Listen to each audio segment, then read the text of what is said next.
Welcome to Momo and Moment Kids TV.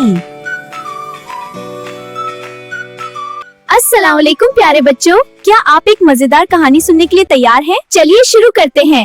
Momin, देखो मेरी नई केक। मोमो रुको, उम्मी ने यहाँ खेलने से मना किया था, कहीं कुछ टूट ना जाए।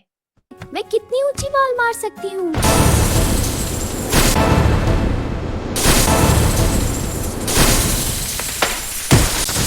ओ नहीं, मोमीन, अम्मी का पसंदीदा गुलदान। मोमो, मैंने कहा था ना, अब अम्मी जान आती ही होंगी। हम अम्मी से कह देंगे कि ये तो बिली ने गिराया है, अम्मी को पता नहीं चलेगा। झूठ बोलना तो गुनाह है। याद है हमने बिस्मिल्लाह वाली कहानी में क्या सीखा था कि अल्लाह हमें देख रहा है। नाराज होंगी तो? बच्चों, ये कैसी आवाज थी? ओह, मेरा गुलदान कैसे टूटा? अम्मी जान, ये मुझसे टूटा है, मैं यहाँ फुटबॉल खेल रही थी। I am sorry. कोई बात नहीं बेटा, मुझे गुलदान के टूटने का दुख है, लेकिन मुझे इस बात की खुशी है कि मेरी बेटी ने सच बोला। देखा मोमो, सच बोलने से डर खत्म हो जाता है।